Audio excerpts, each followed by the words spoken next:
en la oscuridad, en el naufragio y sin destino. Andas buscando una palabra de iluminación. Esta palabra te dará luz en medio de la oscuridad. El Ministerio de la Enseñanza y la Evangelización, Jesús Soberano Señor, presentan su programa Palabra de Iluminación con el maestro José Briceño. Ok, esta es nuestra segunda clase acerca de lo que es la sanidad en Cristo. En nuestra primera clase dimos una introducción, presentamos acerca de la etimología de los términos sanar, sanidad y sano. Presentamos de que la iglesia debe entender que la enfermedad tuvo su origen en el pecado. Con esto no quisimos decir que un creyente que está enfermo porque está en pecado, puede ser, la posibilidad se da. Presentamos de que la iglesia debe tener una sincronía con y en el tiempo de la palabra. Eso quedó muy bien presentado allí, claro. También demostramos por la palabra que Dios en este tiempo no está sanando a nadie. Ya Él nos sanó, la sanidad es un hecho ya consumado en la cruz del Calvario. Hace 2000 años ya Él nos sanó a nosotros, eso es un hecho. En el Nuevo Testamento, la sanidad no es una promesa, es una bendición. Hablamos de lo que es promesa, de lo que es bendición. También hablamos que la sanidad es un acto, no es un acto de fe, no de esperanza. Hablamos de la diferencia de la fe y de lo que es la esperanza. También hablamos que lo mejor de Dios no es sanarte, o lo mejor de Dios para la iglesia no es la sanidad, no sería sanarte, o ya pasamos por ahí, todavía no hemos tocado eso. ¿Qué tópico quedamos nosotros? ¿En qué tópico, mis hijos? Ok, aquí está. Fíjese esto. Cuando nosotros hablamos del Nuevo Testamento, nos referimos a la dispensación de la gracia. A la dispensación de la gracia. En el Nuevo Testamento o en la dispensación de la gracia, la sanidad no es una promesa, es una bendición. Vamos a ver la diferencia que hay entre lo que es promesa, entre lo que es bendición.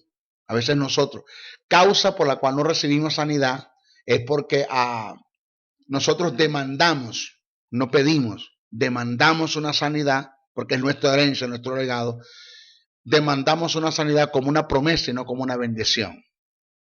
Y hay una total contradicción en nuestras oraciones con lo que ya se hizo, con lo que ya sucedió, con lo que ya se dio en la cruz del Calvario. Entonces, si hacemos un análisis entre promesa y bendición, notaremos la diferencia según Gálatas 3:14. Promesa. El término griego evangelia indica un compromiso de hacer o dar algo. Eso es una promesa, un compromiso de hacer o dar algo.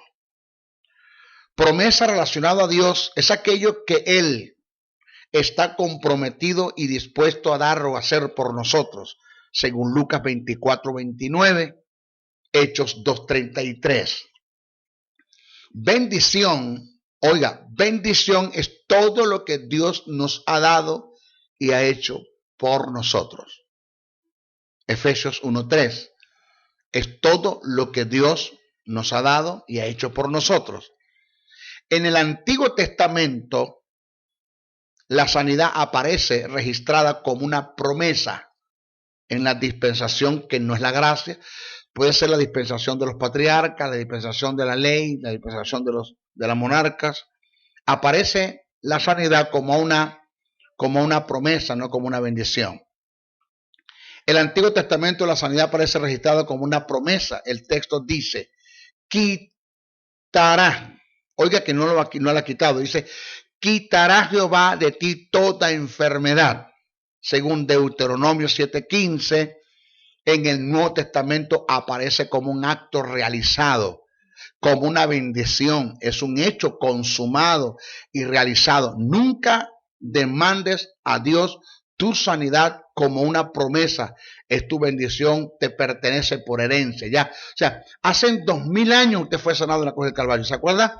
Cuando presentamos la sincronía, que el creyente tiene que debe hacer una sincronía con la palabra en el hecho de que ya la sanidad fue un hecho. Eso está consumado. Ya no debo decirle a Dios, Señor, sáname, cuando hace 2000 años ya Él me sanó. Ya eso está totalmente realizado. Lo otro, la sanidad es un acto de fe, no de esperanza. Fíjese esto, la sanidad es un acto de fe, no de esperanza. No esperes que Dios te sane, ten fe que ya te sanó. Cuando analizamos los conceptos de fe y esperanza, nos percataremos que son totalmente diferentes. Fe es la evidencia de las cosas que no se ven. Oiga lo que es fe. Fe es la evidencia de las cosas que no se ven. Esperanza es la expectación de las cosas que no se ven. Expectación es la intensidad o fuerza con que esperamos las cosas. Si al caso vamos, la sanidad es un acto de fe, no de esperanza. Ahora, escuche bien esto que le voy a presentar. Présteme muchísima atención. Una cosa es hablar de la esperanza en relación a la fe que tienes en tu sanidad o en la sanidad que se dio en la cruz del Calvario, de la esperanza. Y otra cosa es hablar de la paciencia. Es decir, la iglesia sí necesita ser paciente en la fe que depositó, en la palabra que Dios dio en relación a tu sanidad. Sí necesita ser paciente para ver la sanidad realizada en su vida. Sí necesita ser paciente, pero la iglesia no debe esperar que Dios le sane. O sea, una cosa es que yo crea lo que está escrito en la palabra. Por las heridas de Cristo yo fui sanado. Es un hecho consumado en la cruz del Calvario. Por las heridas de Cristo yo fui sanado. Eso lo dijo Isaías 700 años antes de que Cristo me sanase. Antes que la sanidad se diese en la cruz. 700 años. Con más favor debo creer 2000 años después que eso sucedió. Es mío, es mi herencia, es mi legado. Ahora, deposité mi fe en esa verdad que está allí. Pero oído, cuando usted deposita la fe en una palabra, no todas las veces le va a tener resultados inmediatos. Presta atención. Cuando usted deposita la fe en una palabra, no todas las veces le va a dar resultados inmediatos. Entonces, una cosa es que yo crea, que yo deposite mi fe en la palabra en relación a mi sanidad, ¿ya? Y me mantenga esperando que Dios me sane. Y esté esperando que Dios me sane. Y otra cosa es que yo deposite mi fe en la palabra en relación a mi sanidad, y yo me mantenga en fe en la upumone, que es la paciencia hasta que se manifieste la sanidad. Hasta que se manifieste la sanidad.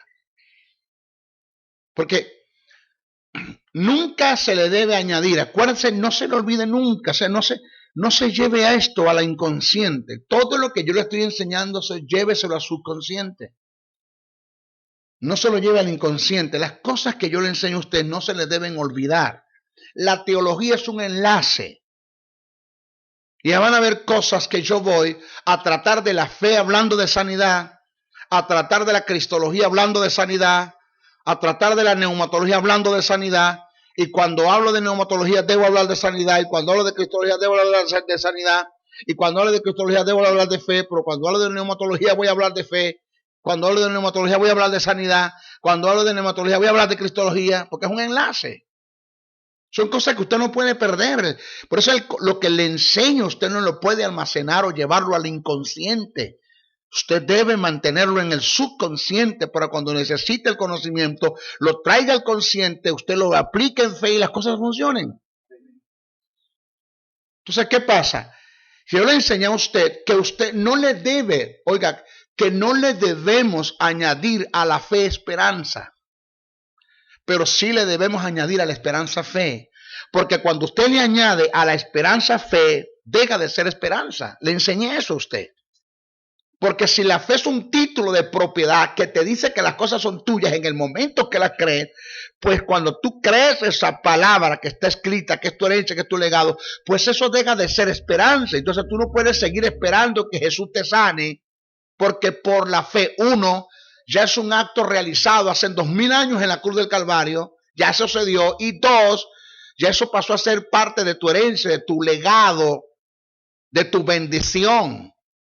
No de tu promesa, porque como no es una promesa, tú no la puedes seguir esperando, es un hecho realizado, es una bendición, es tu herencia, es tu legado. Entonces, por la fe, tú la haces una verdad. La fe es un título de propiedad que te dice que las cosas son tuyas cuando las crees. Entonces, si tú crees en tu sanidad, ya lo creíste, no le añadas a esa fe esperanza, pero sí tienes que añadirle a esa fe paciencia, que es la palabra upumones, que es el carácter que no sucumbe ante cualquier sufrimiento, es solidez, es consistencia, es estabilidad. La upumones como paciencia es la mano derecha de la fe. Es lo que no te hace desmayar en lo que has creído hasta que recibas lo prometido o hasta que recibas la bendición, en el caso de sanidad. Por eso es que la Biblia dice que los israelitas no entraron a la tierra prometida porque no le añadieron a la fe no le añadieron a la fe paciencia. Ellos se cansaron de creer. Cuando yo le hablé a usted de santidad, óigase lo que estoy hablando, porque esto es un enlace. Cuando yo le hablé a usted de santidad, le enseñé que cuando usted siembra para la carne, usted tiene frutos inmediatos, pero cuando usted siembra para el espíritu en el área de la santidad, usted tiene que ser paciente para recibir el fruto de su santidad. O sea, hoy yo puedo estar recibiendo lo que hace 2 años sembré en la santidad. Para recibir el fruto de tu santidad, tú tienes que ser paciente. Para recibir el fruto de la fe que depositaste en una palabra que Dios te dio en relación a la sanidad, tienes que ser paciente. Porque la sanidad puede o no puede darse en el momento, sino que puede darse. Creíste y se dio progresivamente. Entonces, no es esperanza, es fe. Entonces, una de las causas por la cual la iglesia no recibe sanidad es que está esperando a que Dios le sane cuando hace 2000 años fue sanada. Padre, en el nombre de Jesús, yo oro por mi hermana. Y tu palabra dice, Señor, que si hay enfermos en la congregación, llame a los ancianos de la iglesia. Y dice que la oración de fe sanará al enfermo, Señor. Yo declaro sana por lo que tu palabra dice, que hace 2000 años se dio en la cruz del Calvario. Gracias, Padre. Amén, amén, amén. Hermana Petra, ¿ah? Usted fue sana. Eso espero, ¿no? Oiga, esto es serio. Serio. Porque mucha gente se murieron creyendo que creían y unos no tenían fe, tenían una presunción. Y otros sí tenían fe, pero no le añadieron a la fe paciencia.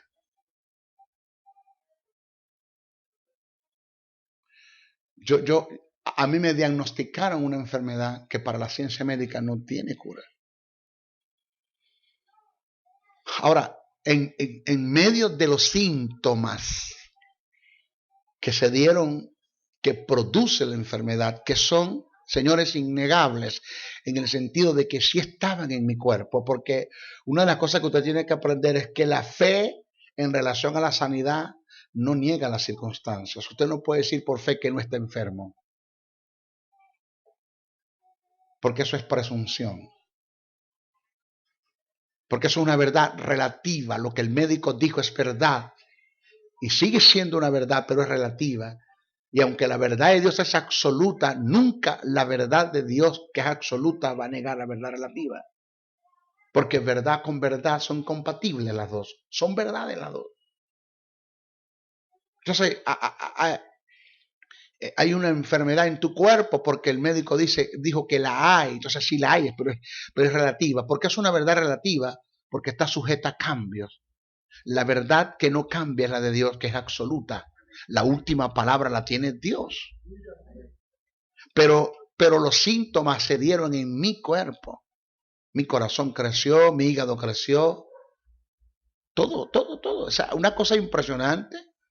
Y el médico le dijo a mi familiar o me dijo a mi esposa, le dijo todo, este es síntoma de la enfermedad. Está en la etapa final de la enfermedad. Pero ¿sabes qué tiempo tenía yo creyendo? Creí. Y las cosas como que no daban resultados, porque en vez de mejorar, empeoraba esto. Pero óigame, la importancia de conocer la verdad de Dios. La importancia, hermano, de tener un fundamento bíblico, la verdad verdadera de Dios. Donde la tenía almacenada en mi arsenal, en el subconsciente, de todas las cosas que Dios me ha dicho, de las que Dios me ha enseñado, de las que he escrito, de las que están escritas en mis libros. Por eso Jesús dijo, el Espíritu Santo les recordará. ¿Qué te va a recordar? Lo que tienes en el subconsciente de lo que te enseñó. Si lo llevas al inconsciente, no te puede recordar nada. Les recordará todas las cosas. ¿Cuáles todas, Jesús? Las que les ha enseñado a ustedes. Y tomó del subconsciente el espíritu y me la trajo al consciente. Y me dijo, ¿te acuerdas? Lo que te enseñé en cuanto a fe, paciencia y esperanza. ¿Te acuerdas que te enseñé que la fe tú no le debes añadir esperanza, pero sí le tienes que añadir paciencia? Porque una cosa es que tú creas y te mantengas esperando que yo te sane. Y otra cosa es que tú creas y te mantengas en paciencia y te mantienes en la fe hasta que la sanidad se manifieste. Dos cosas diferentes. ¿De qué tú me estás hablando, Señor? Te toca añadirle a la fe paciencia. Paciencia. Oiga, no te dejes robar el milagro. ¿Usted oye? No te dejes robar el milagro. Está hecho. Es tu herencia, es tu legado. No te lo dejes robar. Me mantuve. Paul León Ishop tuvo años con tuberculosis, expectorando los pulmones. Y su caso era quizás peor que el mío, porque el caso de él es que le traía a los enfermos y le ponía las manos y sanaban. Los ciegos veían, los sordos oían, los mudos hablaban. Cáncer, sanos. Les colocaban la mano a los enfermos y eran sanados. Y él se estaba muriendo. Porque independientemente de la situación en la que tú estés pasando, la verdad de Dios sigue siendo la verdad. Un día le oró a Dios, Señor, si tú eres mi sanador, ¿por qué no me has sanado? Y le dijo Dios, es que yo soy tu sanador no porque te sane. Yo soy tu sanador porque yo soy y porque yo lo dije. Punto. Aunque yo nunca te haya sanado, yo sigo siendo sanador. O sea, yo no tengo que sanarte a ti para demostrarte lo que yo soy. Yo soy porque yo soy y porque yo lo dije. ¿Cuál es el problema? Señores, si me muero, sigo siendo el sanador. ¿Aló? ¿Quién puede negar la eficacia de Dios? Usted no puede juzgar ni poner en tela de juicio la integridad de Dios por las circunstancias que le rodean. De que la oración de fe no le haya funcionado a Pedro, a Juan, a Andrés. Hay un principio que se quebrantó allí. Porque Dios no falla. Nunca. De que tú me quieres hablar, le dice Paul León Ishop a Dios, mantente en la paciencia. Mantente en paciencia. Mantente en paciencia.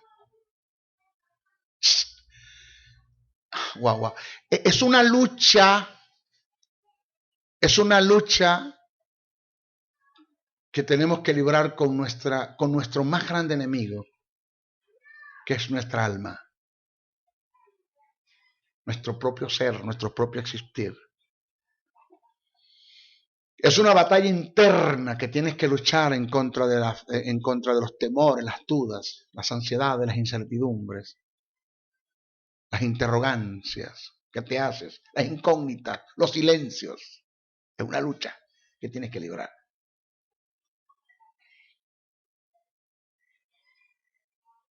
Ahí está.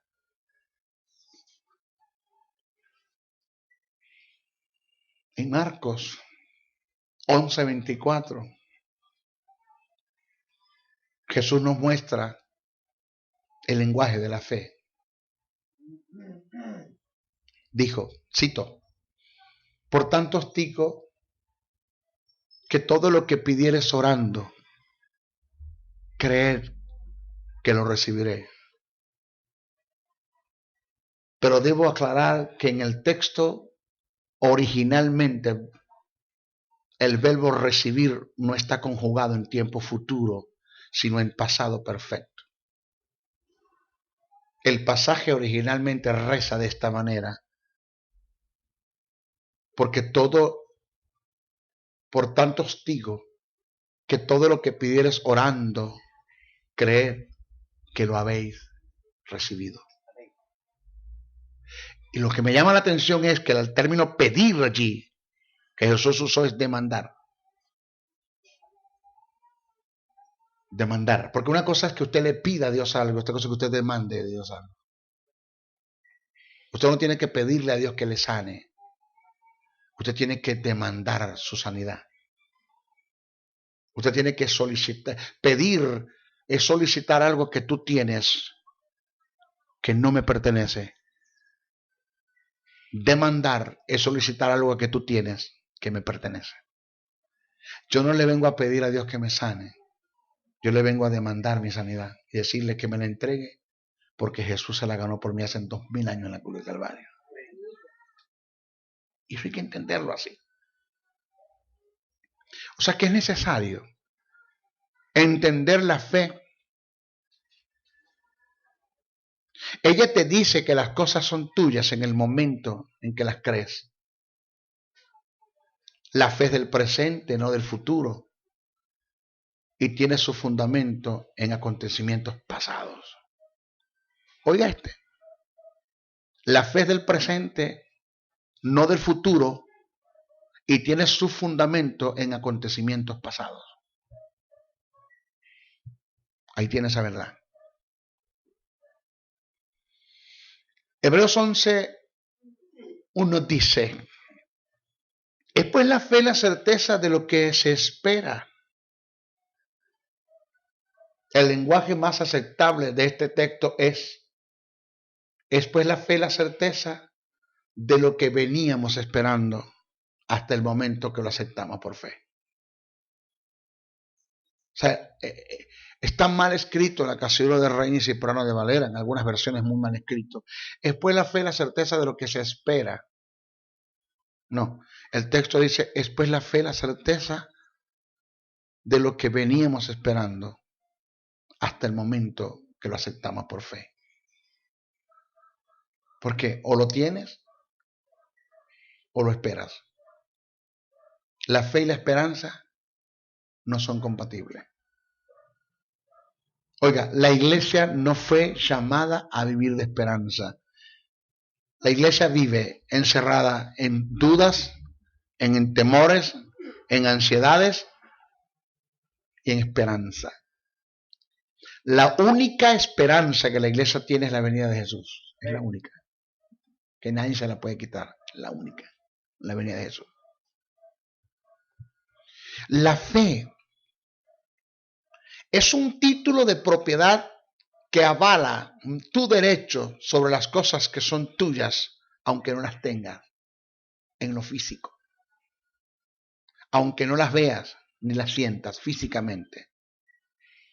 Siempre que oro a Dios por sanidad, me mantengo en fe aceptando que la sanidad es mía, aunque no la sienta, porque no depende de lo que siento, sino de lo que Él es y de lo que Él ha dicho. Sus principios y su palabra son suficientes para mantenerme en fe hasta ver la sanidad manifestada. Punto. Maestro, pero le voy a decir algo, maestro. Dígame, es que eso no es nada fácil lo que te enseña. ¿Quién te dijo que es fácil? ¿Quién te dijo que es fácil cuando un cáncer hepático te está llevando y te está matando con un dolor, hermano, que es insoportable, según el testimonio de muchos? Y en medio del dolor creer de que ya tú fuiste sano. Y en medio del dolor mantener eso hasta que la sanidad se manifieste. ¿Quién? No es fácil. No es fácil cuando presencié, porque yo fui el pastor de esa persona, donde está contaminada de SIDA, y desde que le dijeron que el SIDA estaba en él, hasta que se manifestó la sanidad, creyó. Y se mantuvo. Pero los síntomas vinieron. Los síntomas vinieron. Tuvo la digestación de sangre. Hubo tumores internos. Que no hubo en él. Fiebre. Todo. De irlo a ver a su casa, la cama, tirado. Y de arrodillarme al lado de él, darle la mano. ¿Cómo estás, mi hermano? Y dice,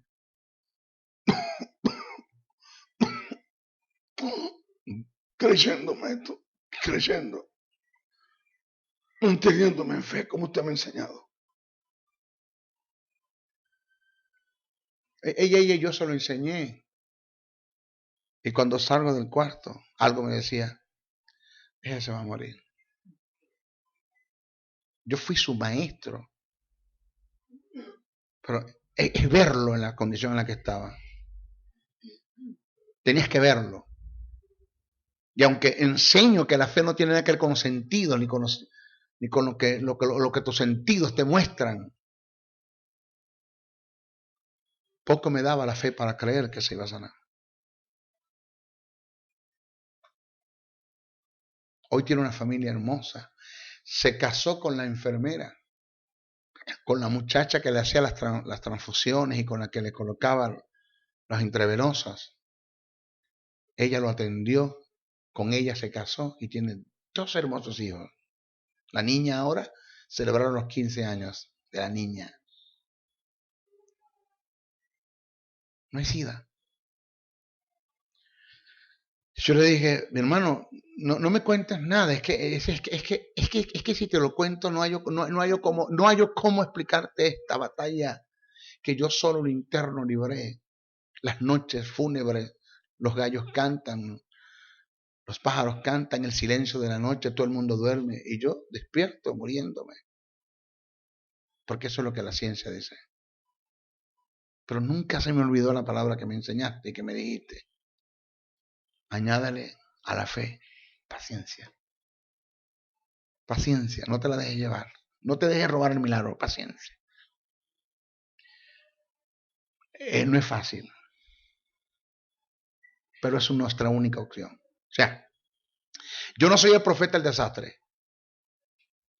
Oiga bien. Yo no soy el profeta del desastre. Pero yo no sé cuándo. Ojalá que nunca. Pero yo no sé cuándo a usted le va a servir esta porción de la palabra que le estoy enseñando ahorita. No sé cuántos de los que me están viendo a través del video, de internet, de YouTube, les va a servir esta palabra que yo estoy enseñando ahorita. Porque una porción de la palabra va a salir del arsenal de tu subconsciente al consciente y la vas a tener que mantener la palabra, creer la palabra hasta que den resultado en ti.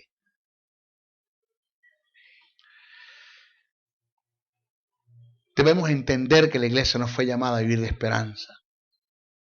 La iglesia fue llamada a vivir en fe. La fe debe ser un estilo de vida para el creyente. ¿Cómo? La fe debe ser un estilo de vida para el creyente.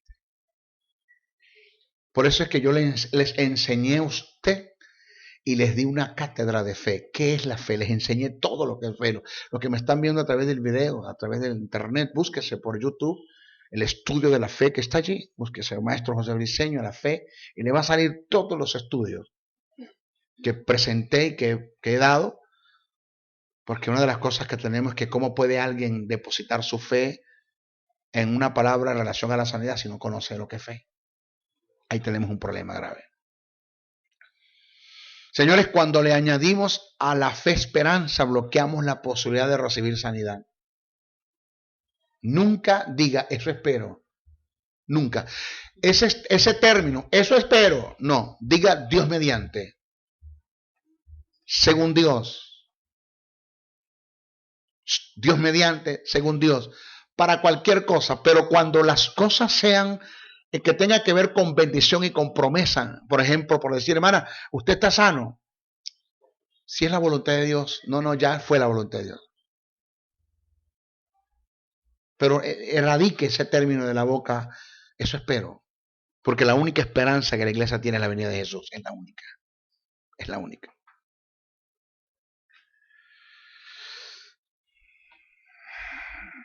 Pablo en Romanos 8, 24, 25 hace una diferencia entre fe y esperanza. Según este pasaje, la fe es del presente, mientras que la esperanza es del futuro. Yo no debo esperar que Él me sane, ya Él me sanó. Hay una gran diferencia entre mantenerme en fe hasta que la sanidad se manifieste o mantenerme esperando que Dios me sane. Lo primero sería fe, lo segundo sería esperanza. Óigase esto. Mantente en fe en lo que Dios hizo y dejó establecido a través del sacrificio de Jesús y en la administración del Espíritu Santo, la sanidad se manifestará. Bíblicamente, lo único que la iglesia, ya lo hemos dicho varias veces, espera es la venida de Jesús. Es la única esperanza que ella tiene. Entonces, mis hijos, sánese de eso. Erradique la esperanza de usted para nada. Usted tiene que esperar nada. En relación a las promesas y bendiciones, eso es un hecho. Lo otro que debemos conocer, mis hijos, es que lo mejor de Dios para la iglesia no es sanarte. Oiga, lo mejor de Dios para la iglesia no es sanarte. Wow, lo dice la Biblia, lo dice la Biblia. Lo mejor de Dios no es sanar al creyente. Lo mejor de Dios es mantenerlo en perfecta salud hasta el punto que nunca tenga que sanarlo. La Biblia da testimonio de esta verdad. Sí. Tercera de Juan, verso 2. ¿Cuántos lo han leído? Muchísimos. ¿Cuántas veces? Muchísimas veces. A su nombre, gloria. Pero ¿quién vive esta broma? ¿Quién se agarra de los principios de reino que están acá endógenos en este texto? Aquí hay una fuerza. En esta verdad hay una fuerza, hermano, que si se te ilumina de lo que está revelado, se va a cumplir en ti la bendición que está acá en este pasaje. Dice, amado, yo deseo que tú seas prosperado en todas las cosas y que tengas salud. Salud. El término salud del griego es ugiano, de donde se deriva el castellano higiene. El término higiene implica que te mantengas en perfecta salud hasta el punto que nunca necesites la sanidad en ningún momento de tu vida. Es decir, el término higiene se relaciona no con la sanidad, sino con el que te mantengas sano. Tercera de Juan, verso 2, originalmente expresa lo siguiente. Cito: amado, yo deseo que tú seas prosperado en todas las cosas y que te mantengas en perfecta sanidad, hasta el punto que yo nunca tenga que sanarte. ¿Ya está acá?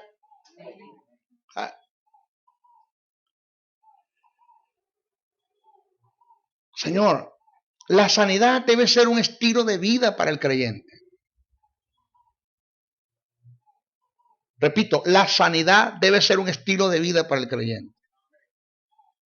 Ahora, escuche esto, presta atención. ¿Cómo es que Dios preserva la salud de un pueblo en un desierto por tantos años sin haber sido redimido? Y con la iglesia no lo podía hacer. No hubo enfermos en su tierra, dice la Biblia. Ahora, ¿cómo es que Dios mantiene la sanidad en un pueblo que no había sido redimido? En el desierto, donde no se enfermaban, porque Dios los mantenía. Y la vez que cayeron enfermos porque quebrantaron principios, donde Dios tuvo que levantar un asta, la serpiente de bronce bruñido, para que el que mirase a la serpiente fuese sano de la mordedura de la serpiente.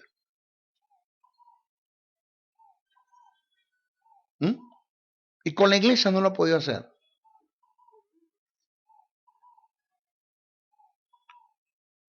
O sea, la sanidad debe ser un estilo de vida para el creyente. El Salmo 105, verso 37 dice: y no hubo en su tribu enfermos, y no hubo en sus tribus enfermos. 12. La de Benjamín, la de Leví, todas. Ni uno de ellos se enfermó. No habían sido redimidos. Dios no había colocado todavía la enfermedad en la cruz del Calvario. Y Dios los preserva sanos por un propósito, para confirmar sus pactos en ellos.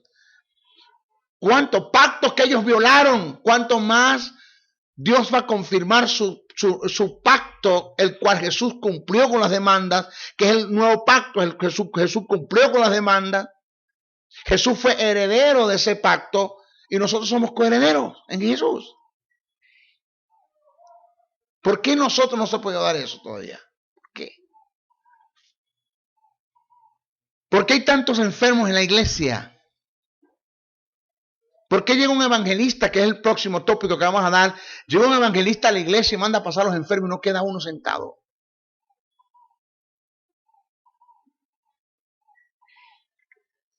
¿Por qué existen hermanos en la iglesia hipocondríacos que han hecho de la enfermedad un estilo de vida? ¿Por qué deshonrar el sacrificio de Jesús en la cruz del Calvario? Es que esta broma no tuvo dolor, no tuvo clavo, no hubo espina, no hubo flagelaciones, no hubo herida, no hubo tortura, no hubo vergüenza, no hubo desnudez. Todo lo que Él hizo para que tú en tu vida hagas lo contrario a lo que Él hizo a tu favor.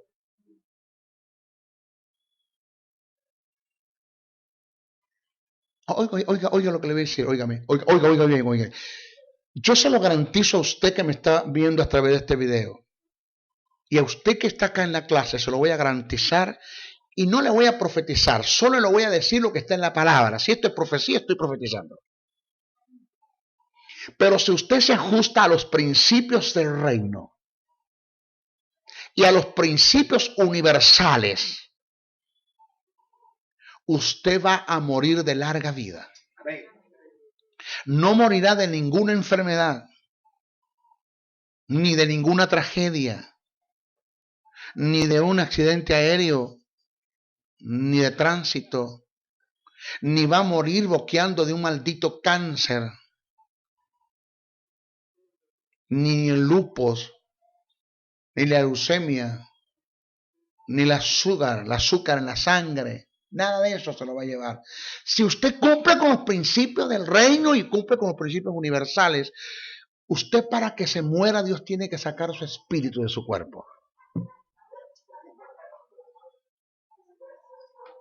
Los hombres de Dios murieron en el tiempo de Dios. Murieron cuando cumplieron el propósito. Oiga, los hombres de Dios murieron dando mandamiento. Dando mandamiento. Los hombres de Dios no agonizaron muriendo. ¿Sabe qué es agonizar? Es una palabra del griego que es donde viene la palabra agonizomai, lucha en batallas. ¿Y sabe qué es agonizar? Estar luchando con la muerte para no morirse. El creyente no agoniza, el creyente entrega el espíritu.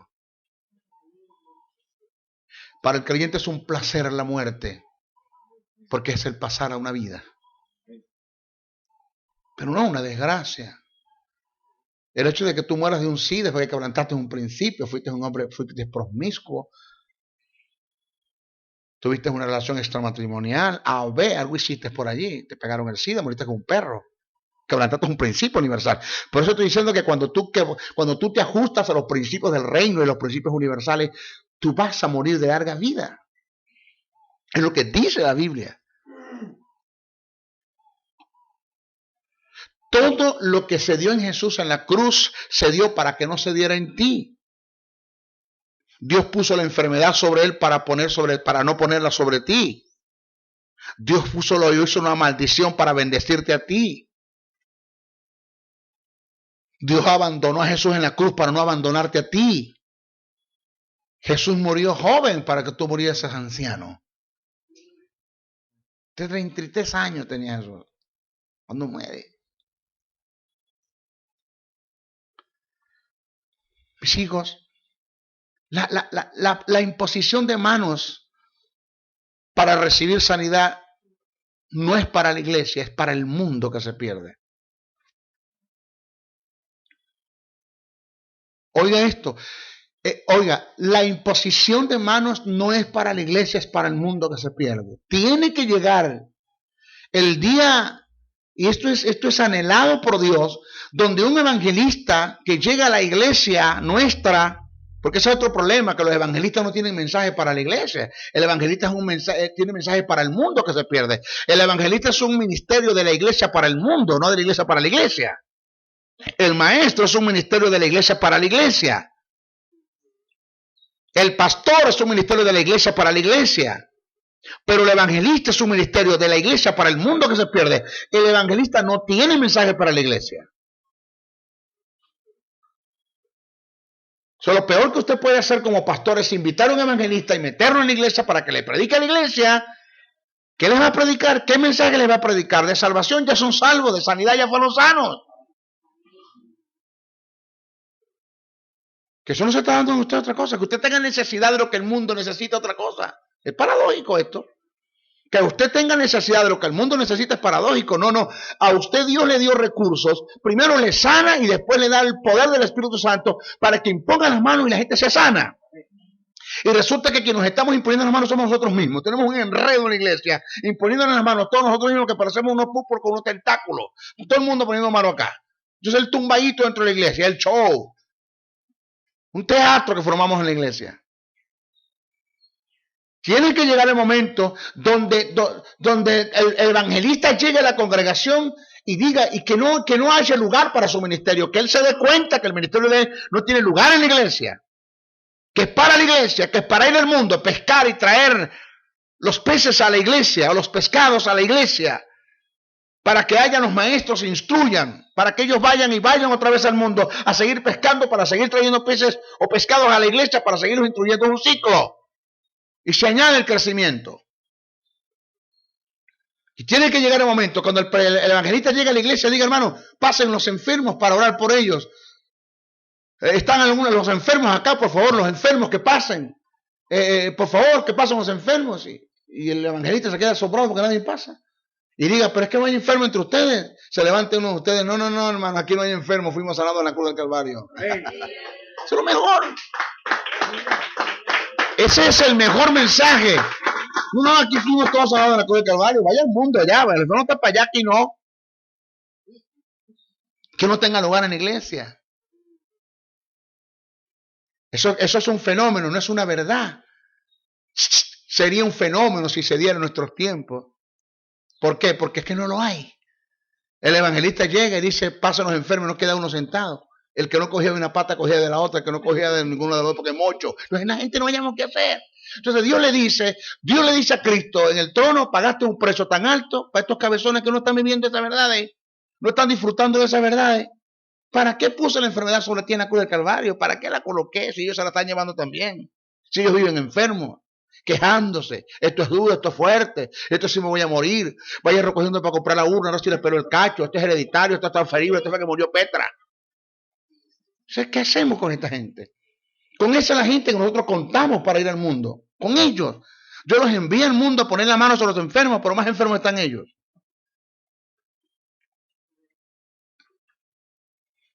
En Marcos 16:15 dice, id por todo el mundo y predicad el evangelio a toda criatura. ¿A quién le voy a predicar el evangelio? A los que vulgarmente no son evangélicos. A los que no se han convertido, a los que no son creyentes. Y el verso 18 dice, sobre los enfermos pondrán sus manos y sanarán. Pero óigame, en el medio de estas dos expresiones, dice así, echad fuera demonios. ¿De quién voy a echar fuera demonios? ¿De creyentes? La Biblia en ninguna parte dice que un creyente puede ser endemoniado. En ninguna parte dice la Biblia eso. Eso no es bíblico, no es escritural. Se lo voy a enseñar a usted cuando hable la materia conflicto entre dos reinos. Le voy a enseñar a usted eso. Ah, pero es que por allá dice la Biblia que cuando Jesús dijo que cuando el hombre sale de la casa y se va a lugares desérticos por allá y después viene y regresa y consigue la casa vacía, viene y busca 7 más y se mete, vea. ¿De qué está hablando? Jesús cuando dijo eso no existía la iglesia.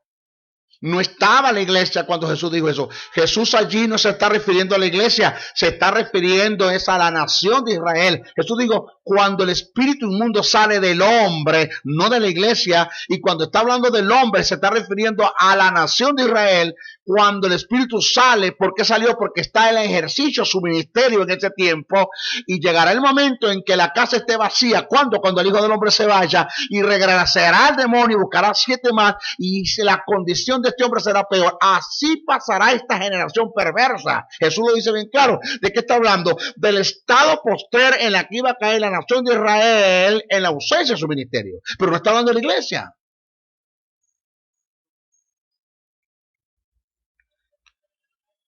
¿Sobre qué voy a imponer manos? Sobre enfermos. ¿Cuáles enfermos? Los que están en el mundo. Los que están allá afuera, los que tienen necesidad. La iglesia fue sanada en la cruz del Calvario para que fuera a sanar un mundo que se pierde. Vamos, el principio dice, dale gracias porque de gracia recibiste. ¿Qué gracia tú puedes dar en relación a la sanidad si tú estás enfermo? ¿Qué gracia tú puedes dar en relación a tu prosperidad si tú estás arruinado? ¿Qué paz tú puedes impartir si tú estás turbado? ¿Qué seguridad le puedes dar a un mundo si vives una vida de temores, de dudas, de ansiedades?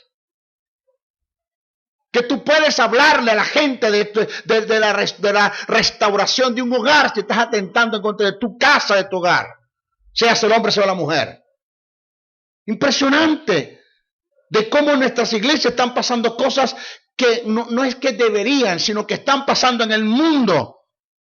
El mayor índice de divorcio que hay, hermano, lo hay dentro de la iglesia evangélica. Ni siquiera en la católica, en la evangélica. Se están pasando cosas en la iglesia evangélica que son las que pasan en el mundo, pero se dan más en la iglesia que en el mundo. Yo entiendo que en el mundo, pero en la iglesia puede ser. Esto no puede ser. ¿De qué evangelio vivimos? ¿Quién cree en tu evangelio? ¿Quién cree en tu sanidad? ¿Quién cree en tu prosperidad? ¿Qué tú inspiras a la gente? ¿Seguridad? ¿Sanidad? ¿Prosperidad? ¿O das lástima a la gente que te rodea? Dígalo. ¿Usted sabe de qué estoy hablando? ¿Quién quiere ser como tú? Mis hijos, escuche esto. Dios quiere poner en nosotros un peso de su gloria. Oiga, un peso de su gloria. Una manifestación del Espíritu Santo que emanará de tu vida para la vida de la gente que necesitan de él, que necesitan del evangelio, de las buenas nuevas. Oiga esto, presta atención. Yo no fumo. Pero a mí se me acerca una persona que fume e inmediatamente yo capto el olor. ¿Por qué? Porque soy sensible, porque yo no lo hago. Y aquí hay un principio bilateral. Usted en el área espiritual en la que vive, usted puede captar la carnalidad de la gente que se le acerca. Huele la nicotina de la fornicación. Huele la nicotina del engaño, de la mentira que hay en la persona porque tú no vives allí. Pero si tú fumas, tú no captas el olor de los que fuman, porque el olor está impernado en ti, de la nicotina y del alquitrán, eso está en ti impernado. Pero como tú estás limpio de esas cosas, cuando se te acerca una persona que fuma, captas el olor de una vez. Así pasa cuando se te acerca una persona que está en la iglesia y está mal espiritualmente, puedes captar el nivel y el estado de pecado en la que él vive. Pero también se da eso es en cuanto al espiritual como al carnal. Pero también se da como en el carnal para con el espiritual. El carnal puede percibir la vida en el espíritu del que vive en el espíritu. Puede percibir la santidad. Ve la necesidad que hay en él cuando se consigue con un hombre espiritual y te mira a los ojos, de ojo a ojo, de mirada, la mirada, cuando te pone la mirada, te quedas mirando que tienes que esconder el rostro, de como emana un peso de gloria, en la santidad, en la pureza, en la sinceridad de ese hombre. Está lleno de espíritu y tú anhelas, teniendo el espíritu, anhelas ser llenos, porque hay dos tipos de llenura. Cuando el espíritu viene a estar en ti que no está, y cuando el espíritu sale y rebosa de ti estando ya en ti. Ya el espíritu está en ti, pero no hay llenura por la vida sensual, carnal, almática en la que vive. Y cuando ves a un hombre de Dios, dices, wow, cuánto quisiera llegar a esa dimensión, porque tú anhelas eso. Más con los que están en el mundo.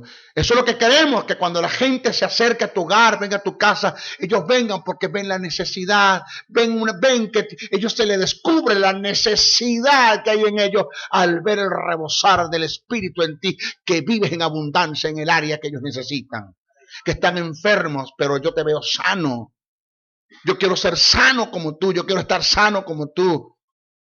Que mi hogar se está destruyendo, auxíliame, ayúdame a construir mi hogar, porque tu hogar es un modelo, porque tus hijos son un modelo, porque tú eres un modelo. Yo anhelo eso, yo quiero eso. Yo vivo arruinado, obstinado, amargado, harapiento, enfermo, cansado, ya yo estoy al borde del suicidio. ¿Y por qué vengo a ti? Porque yo veo en ti todo lo contrario. Yo veo en ti paz, gozo, paciencia, benignidad, bondad, fe, mansedumbre, templanza, amor, espíritu, fe, pureza, sanidad, santidad, gozo. En ti hay lo que yo necesito.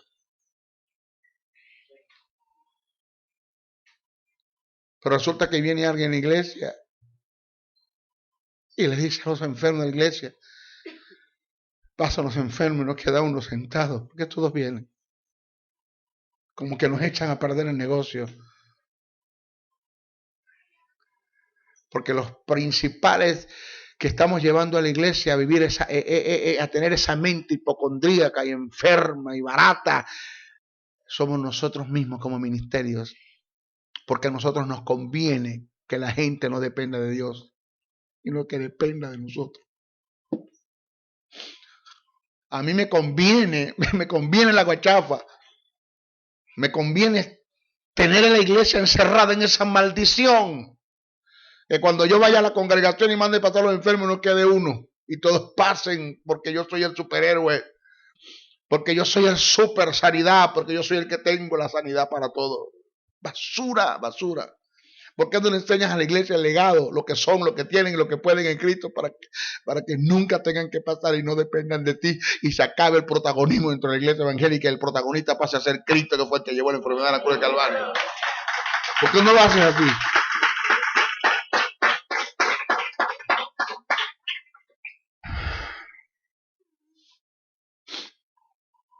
Perdón. Id por todo el mundo y predicad el evangelio a toda criatura. Sobre los enfermos pondrán las manos y sanarán. ¿Cuáles enfermos del mundo?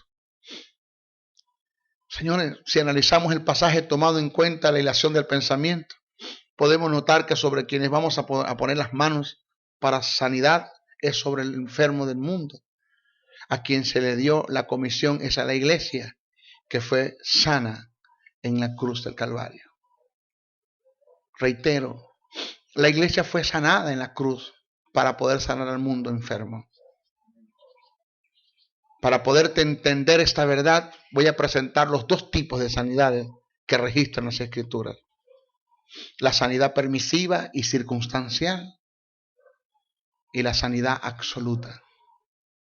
Repito, la sanidad permisiva y circunstancial, la sanidad absoluta. La absoluta es la que se dio en la cruz del Calvario. Es una posición. De esta sanidad la iglesia debe gozar como un acto de fe. Este es su legado. La circunstancial es aquella producida a través de la imposición de manos, de los dones de sanidades, de la oración de fe, a través del cuerpo de ancianos, la ciencia médica, entre otros. Santiago 5:14. La iglesia no debe esperar enfermarse para orar por sanidad. Ella debe darle gracias a Dios por la sanidad recibida estando sana. ¿Sabe qué es lindo cuando te levantas y dices, Señor, yo te doy gracias porque mi corazón está sano? No le digas, no esperes enfermarte para decirle, Señor, sana mi corazón. No. O sea, siempre una semilla de fe en relación a la sanidad. Que eso tiene mucho que ver con su sistema nervioso. Mucho que ver. Usted le está ministrando al cuerpo sanidad todos los días y su cuerpo se va a mantener en sanidad todos los días. Si usted no quebranta los principios universales y vive los principios del reino, usted se mantiene sano. Dice que la palabra es medicina para tus huesos y refrigerio para todo tu cuerpo. Señor, gracias. Porque hace 2000 años me sanaste. Gracias porque mi corazón está sano, mi hígado está sano, mi sistema sanguíneo está sano, mis huesos están sanos, mi piel está sana, mi vista está sana. Gracias, Padre, porque lo que dice tu palabra, Señor, que voy a larga vida, Señor. Gracias. Pero entiende, papá, que la vida que yo quiero prolongada en la tierra es para tu reino, para cubrir tantas necesidades que hay en un mundo que se pierde. Señor, la iglesia no debe esperar enfermarse para orar por sanidad. Ella debe darle gracias a Dios por la sanidad recibida estando sana. Es parte de la bendición. Además, es más fácil orar por salud estando sano que estando enfermo. Siempre me llamó la atención que existe una consulta médica para niños sanos. Siempre me preguntaba si están sanos porque consultan al médico. Esta es una rama de la medicina que se conoce como la sanidad preventiva. Esta se encarga de prevenir y atacar la enfermedad antes de su llegada. El sistema de vacunación forma parte de este tipo de sanidad. Te vacunan en contra de la enfermedad antes que llegue. A este sistema se le hace un seguimiento llamado esquema de inmunización. Lo mismo debe ser la iglesia, orar por salud antes de enfermarse. Tomar en fe la porción de la palabra que es medicina para nuestro cuerpo, refrigerio para los huesos, como un sistema inmunológico. Hijo mío, Proverbios 3:1-8. Mire lo que está escrito acá. ¿Cuántas veces lo hemos leído? A su nombre gloria. 500 veces, maestro. ¿Quién lo vive? Porque lo hemos ingerido, pero no lo hemos digerido. Esto que está escrito. Hijo mío, no te olvides de mis leyes y en tu corazón guarda mis mandamientos. Aquí esto tiene que ver con principios de ¿qué? De reino. Ha unido los principios universales porque largura de día y años de vida y paz te aumentarán. Nunca, nunca es que, nunca es nunca. Se aparten de ti la misericordia y la verdad. Átalas a tu cuello, escríbelas en la tabla de tu corazón y hallarás gracias y buena opinión ante los ojos de Dios y de los hombres. Fíate de Jehová de todo tu corazón y no te apoyes en tu propia prudencia. Reconócelo en todos tus caminos y Él enderezará tus veredas. No seas sabio en tu propia opinión. Teme a Jehová y apártate del mal, porque será medicina a tu cuerpo y refrigerio para tus huesos. ¿El qué? El meditar en la palabra, cumplir los principios del reino, apartándose del mal. Proverbios 4, 20, 22. Hijo mío, está atento a mis palabras, inclina tus oídos a mis razones. No se aparten de tus ojos, guárdalas en medio de tu corazón, porque son vida a los que la hallan, medicina a todo su cuerpo. Esto no es mentira, esto es una verdad. Mis hijos, escuche esto. Hay algo, había pasado en el ministerio que Dios me dio de maestro que me preocupaba mucho. Que en mis campañas no hay sanidades.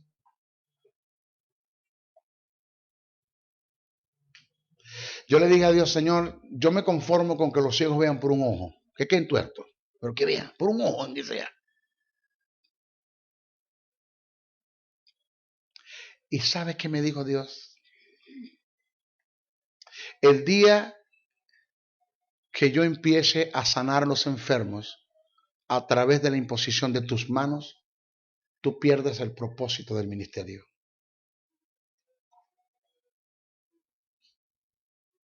Yo, ¿por qué, Señor? Porque yo no te llamé a darle peces a la gente. Yo te llamé fue a enseñarlos a pescar. Yo no te llamé a imponer manos sobre los enfermos para que sanen. Yo te llamé fue a enseñarles el poder, el dominio, la autoridad, la fuerza y el señorío que ellos tienen sobre la enfermedad, el diablo, la miseria, la derrota, hasta el fin que cuando la enfermedad venga, ellos mismos se pongan la mano y sean sanos en el nombre de Jesús. Y no dependan de nadie. Si alguien se te acerca para que ore por él, no ores por orar. Siéntate y enséñale su legado. Quiénes son, que tienen y que pueden en Cristo Jesús. Maestro, quiero que ore por mí. Siéntate. ¿Qué tienes? ¿Qué estás padeciendo? Tengo lupus, me dijo una persona. ¿Lupus? Sí. Ok. Primero, tienes que tu lenguaje en cuanto a la enfermedad tienes que mejorarlo. Tú no tienes lupus. A ti te vino un lupus. Maestro, ¿cómo así? Yo no tengo enfermedades. Yo no tengo problemas. Yo no tengo pruebas. Yo no tengo tentaciones. A mí me vienen. Y conforme me vienen se tienen que ir en el nombre de Jesús. Te hago una pregunta, hijo. Si Jesús se llevó toda tu enfermedad en la cruz del Calvario, ¿qué quedó para ti? Nada, maestro. Entonces el lupus que está en tu cuerpo no es tuyo. Está usurpando un lugar que no le pertenece. Entonces tú no tienes un lupus. A ti te vino lupus. Y conforme vino, se tiene que ir en el nombre de Jesús. Porque tú eres templo y morada del Espíritu. Y tu cuerpo no está para estar recibiendo basura porque es templo del Espíritu de Dios. Tu herencia y tu legado es la sanidad. Hace 2000 años fuiste sanado. ¿Entendiste eso, hijo mío? Perfectamente, maestro. Padre, yo te doy gracias porque lo entendió la verdad. Ahora él y yo vamos a reclamar esta promesa, esta bendición, esta herencia, este legado. Y demandamos, Señor, que por tu Espíritu Santo tú hagas una verdad en él. La sanidad que hace 2000 años se hizo en la cruz del Calvario. Y ordenamos a esta enfermedad que según la ciencia tiene un nombre que se llama lupus, pero sobre ese nombre está el nombre de Jesús. Y es una verdad que está allí la enfermedad relativa, porque la tuya, Señor, es absoluta. Y dice que por tus heridas él fue sano. Reclamamos la sanidad por lo que Jesús hizo. Amén y amén. Abracé bendiciones. Hace 11 años que eso pasó. Ahí está, sin lupus. Porque el problema es cuando tú le pones la mano a la gente y no les hablas de lo que es su herencia y lo que es su legado. Ahí es donde está el problema. Cuando le pones las manos a la gente y los haces dependientes de ti. No. Entonces, me di cuenta que mi trabajo como maestro no es darle pesas a la gente, sino enseñarlos a pescar. Que no pongan su mirada en mí, que pongan su mirada en Jesús. Él fue el que murió en la cruz del Calvario. Amén. Bendiciones, bendiciones, bendiciones. Si has sido bendecido a través del mensaje transmitido en este programa, comunícate por los teléfonos 0058-416-860-7602, 0058-414-9992 o al 0058-261-737-3387. Escríbenos a los correos electrónicos josebriceno77@hotmail.com, Jesús Soberano 77 @hotmail.com. Y si deseas seguir disfrutando de estos mensajes, ingresa a nuestro portal web maestrojosebriceno.blogspot.com. Suscríbete a nuestro canal en YouTube o visítanos en Facebook. Será hasta una nueva oportunidad en su programa Palabra de Iluminación.